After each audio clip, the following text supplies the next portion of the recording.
All rise, vous vous levez.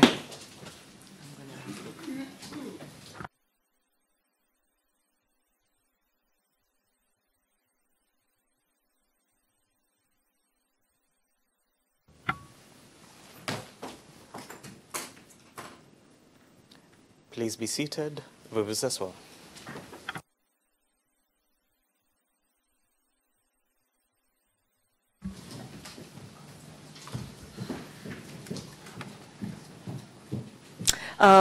Maître Kaufmann, je vous prie de continuer, s'il vous plaît. Thank you. Maître Kaufmann, merci Madame le Président. Donc, avant la pause, j'exhortais la Chambre à ne pas se pencher sur les actions de M. Blé-Goudet par le passé, mais de se pencher plutôt sur ce qu'il aurait fait entre le 28 novembre 2010 et le 11 avril 2011. Et si ce qu'il a fait par le passé est pertinent pour les crimes qui lui sont reprochés maintenant, je vous pose la question suivante. De quelles preuves crédibles l'accusation dispose-t-elle concernant ses antécédents?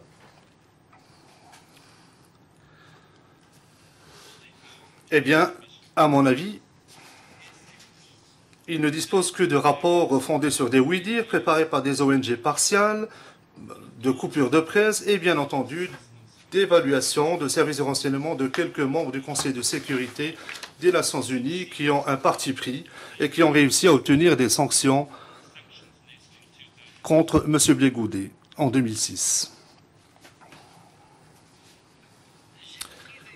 Tu sais, il paraît qu'on a des problèmes logistiques. Peut-être vous voulez, oui, vous asseoir jusqu'à... Oui, vous pouvez attendre parce que sinon ça va vous, je ne sais pas, perdre de concentration. Oui. Ça y est? Voilà. Merci. Your Honours, in my submission, Maître Kaufmann, Madame le Président, la fragilité de la cause de l'accusation deviendra encore plus apparente lorsque nous analyserons les charges une à une. Monsieur Blé-Goudet est accusé de crimes répugnants, soit les crimes de viol et de persécution. Madame le Président, Mesdames les juges, vous n'êtes pas sans savoir qu'avant de condamner Monsieur Blé-Goudet, le statut de Rome exige de vous de conclure qu'il a agi en pleine connaissance et avec intention. Et même si l'on manipule les exigences relatives à la connaissance présumée, moi je vous pose la question suivante. De quels éléments de preuve l'accusation dispose-t-elle pour démontrer que M. Blé-Goudet souhaitait que des innocents soient tués et que des femmes sans défense soient violées? Eh bien, elle ne dispose d'absolument rien. Le mieux qu'elle puisse faire, c'est de faire allusion à quelques commentaires formulés ça et là par M. Blé-Goudet, où il aurait admis que pendant la période de crise et de conflit, des événements malheureux se sont produits. Mais qui dit connaissance ne dit pas forcément intention. Et je vous exhorte à ne pas oublier cela. N'oubliez pas, nous ne nions pas que des viols ignobles et tragiques ont eu lieu dans le contexte d'au moins 2 des incidents dont M. Blé-Goudet est accusé. À tort. Mais l'accusation ne présentera aucun élément de preuve pour démontrer que M. Blé-Goudet savait que ces viols ont eu lieu ou qu'il avait souhaité qu'ils se produisent. Comme je l'ai déjà indiqué, l'accusation tentera de brouiller les cartes et de confondre connaissance et intention et tentera de faire valoir que le fait de savoir que des événements regrettables se produiraient dans le cours normal des événements signifie qu'il souhaitait que ces événements regrettables se produisent. Ce n'est pas parce que M. Blé-Goudet a été présenté comme étant le chef des jeunes que cela signifie qu'il savait et qu'il avait approuvé tous les crimes commis par les jeunes pro-Gbagbo, à supposer que ceux-ci les ont commis. Ce n'est pas parce qu'il était communément appelé le général de la rue que cela signifie pour autant qu'il doit être responsable de tout ce qui s'est passé dans la rue. En effet, cette affaire ne concerne pas ce qui s'est passé dans la rue. Que ce soit des crimes commis à des barrages routiers ou le fait de brûler des personnes vives, l'affaire concerne le rôle que M. Blé-Goudet aurait joué dans 5 événements distincts, dont 3 ont été commis par des éléments purement militaires, et le dernier a été commis près de 2 semaines après que M. Blé-Goudet a fui la Côte d'Ivoire. En apparence, et étant donné son statut de non-militaire, il n'a jamais été prouvé ou démontrer pourquoi M. Blé-Goudet devrait porter la responsabilité individuelle pour ces événements. En fait, je suis convaincu que c'est pour cette raison qu'il y a un mois, l'accusation a changé son fusil d'épaule et qu'elle a ajouté des événements qui reprochent à M. Blé-Goudet une série d'événements qui seraient liés à un discours qu'il a prononcé au bar Le Baran en février 2011. C'est le discours dont Maître Massida a parlé tout à l'heure. Cela étant, ne soyez pas étonné d'apprendre que M. Blé-Goudet est véritablement heureux d'être présent ici aujourd'hui. Heureux d'être présent parce qu'il a à cœur de jouer un rôle dans la quête de la vérité, de la justice et de la réconciliation. Heureux d'être ici afin de contribuer à la procédure judiciaire par respect pour les victimes. Et lorsque je dis les victimes, j'entends toutes les victimes, y compris les victimes des crimes sur lesquels Mme Bensouda a l'intention de faire des enquêtes, comme elle nous l'a dit. M. Blé-Goudet ne fait pas la distinction entre ces victimes et reconnaît les pertes et les souffrances subies par tous. Et je le dis parce que j'en suis convaincu, parce que je représente M. Blé-Goudet depuis un certain nombre d'années. Et son offre de coopération a été communiquée à l'accusation et rendue publique longtemps avant qu'il ne soit enlevé du Ghana, puis jeté dans les geôles de la DST à Abidjan. Bien entendu, il avait ses détracteurs en Côte d'Ivoire qui ne se sont pas gênés pour le critiquer dans les médias internationaux parce qu'il avait accrédité une cour qu'il considérait comme étant une extension d'une puissance néocoloniale qui avait contribué à l'expulsion du président Laurent Gbagbo. Mais comme vous l'avez certainement déjà compris, M. Charles Blé-Goudet se comporte de manière singulière, peut-être même capricieuse.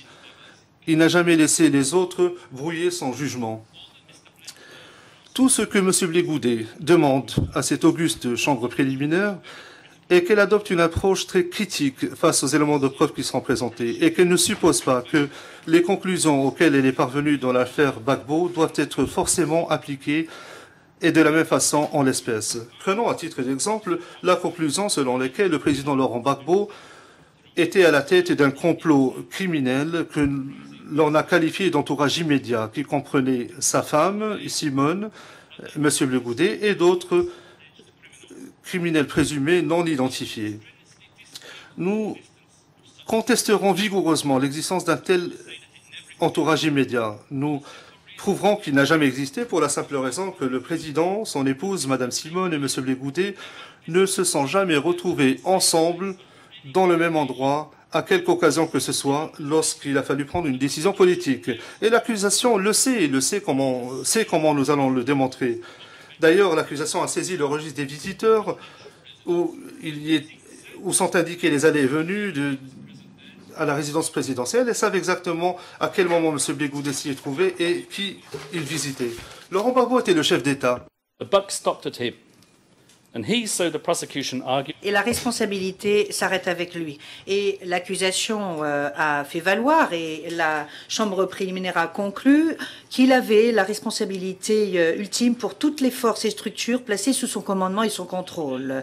Alors certes, l'accusation souhaiterait que cela soit le cas pour M. Blé-Goudet, mais cela n'est pas le cas. Le seul lien qu'il avait avec la hiérarchie officielle était sa nomination en tant que ministre de la Jeunesse au sein du cabinet de M. Gbagbo. Et une fois de plus, si vous étudiez ou consultez le registre des visiteurs du palais présidentiel, vous constaterez que, dans le meilleur des cas, sa participation aux réunions ministérielles était sporadique. Donc il n'avait aucun lien, par conséquent, avec la hiérarchie officielle. Et pourtant, c'est un mauvais sujet aux yeux de M. Ocampo. Et l'accusation a été contrainte de trouver une façon pour établir le lien entre M. Blé-Goudet et les faits incriminés. Et voilà comment fut créée, mise sur pied cette soi-disant structure parallèle, comme on l'appelle. Et l'accusation avance que M. Blé-Goudet et une autre entité nébuleuse, ce qu'ils appellent les jeunes pro-Gbagbo, sont devenus des instruments supplémentaires pour que M. Gbagbo s'accroche au pouvoir. Alors certes, l'accusation va utiliser, lorsqu'elle présentera ses arguments, de nombreux termes pour vous convaincre de l'organisation épurée des jeunes pro-Gbagbo qui opéraient par le biais d'une structure de commandement et contrôle informel avec Monsieur Gbagbo qui était en haut de la pyramide et qui présentait des rapports au président Laurent Gbagbo. Mais ne vous l'aurez pas. Monsieur Blé-Goudet était certes le chef hiérarchique de deux organisations, l'Alliance de la jeunesse pour le sursaut national, ou l'AJSN, et le Congrès panafricain des jeunes et des patriotes, connu sous le nom de COJEP. Alors, le fait est que cette organisation ait été de façon informelle connue sous le nom des jeunes patriotes ne signifie pas pour autant que chaque jeune patriote, que tous les jeunes patriotes étaient des sympathisants de M. Blé-Goudet. Et d'ailleurs, cette notion de jeunesse pro-Gbagbo est tout aussi une invention que la galaxie patriotique ou les jeunes patriotes. Ce sont des notions qui ont été créées par les personnes qui se trouvent devant vous, à savoir des journalistes, des personnes de la sphère politique et le public en règle générale. Alors, bien entendu, il a fallu institutionnaliser ces jeunes pro-Gbagbo de façon hiérarchique comme étant un maillon essentiel pour la thèse de l'accusation. Et ce n'est qu'en attribuant une caractéristique unifiée à cette créature des médias que l'accusation peut avancer que M. Blé-Goudet était le chef incontesté parce que on ne peut pas dire, il ne peut pas dire qu'il avait le contrôle effectif sur tous les crimes qui ont été commis par les jeunes pro-Gbagbo. On ne peut pas non plus avancer qu'il a eu une contribution importante. Comme l'accusation le sait pertinemment, la plupart des crimes cités dans le document de notification des charges ont été commis par des personnes affiliées à l'une ou l'autre de ces organisations de jeunesse et à ces milices, dont la politique et l'idéologie étaient, on ne peut plus diamétralement opposées aux idéologies de M. Blé-Goudet. L'utilisation de cette terminologie généralisée, à savoir les jeunes pro-Gbagbo, ou les jeunes patriotes de la part des victimes dans leur déposition ou témoignage aux organisations des droits de l'homme a été adoptée par l'accusation et peut induire en erreur. Alors certes, ce n'est pas la faute des pauvres victimes qui n'ont pas fait la différence entre l'affiliation politique exacte du monstre qui était en train de les violer ou qui était en train de commettre d'autres actes inhumains sur leur personne. Par contre, l'accusation a commis une faute en ne présentant pas de façon précise et claire et juridique cela, de telle sorte que cela maintenant est extrêmement préjudiciable pour M. Blé-Goudet. Nous allons vous prouver que M. Blé-Goudet n'est pas du tout le chef non contesté de la galaxie patriotique. Si vous souhaitez reprendre l'analogie astronomique suggérée par la galaxie patriotique et ses personnalités, voilà comment l'on peut réfléchir à la question. Vous avez M. Blé-Goudet qui, comme la planète Jupiter et sa divinité symbole, a défendu la vérité et la justice et est une présence remarquée de très très loin. Il y avait de nombreux candidats pour la planète Mars, annonciatrice de violence, et pourtant leurs orbites n'ont jamais coïncidé avec celles de mon client. Il y a même un candidat pour la planète Pluton, le témoin vedette de l'accusation, imbu de lui-même, qui n'est en fait qu'un petit point insignifiant à la périphérie du système solaire. Un témoin dont nous allons complètement anéantir la crédibilité. Et lorsque vous aurez entendu, lu et assimilé les éléments de preuve présentés par les différents chefs de la galaxie patriotique, que l'accusation cite d'ailleurs et n'a toujours pas interrogé, si vous comprendrez que la galaxie patriotique était un ramassis d'individus dépenaillés, de jeunes qui n'étaient pas si jeunes, qui n'étaient pas d'accord les uns avec les autres et qui étaient en fait unis dans leur opposition. Et avec la vitesse de la lumière, j'espère que vous pourrez ainsi expédier la thèse de l'accusation et la renvoyer dans le trou noir de l'histoire. Ceci conclut les déclarations d'ouverture. Nous allons continuer avec la présentation du procureur sur le fond de l'affaire.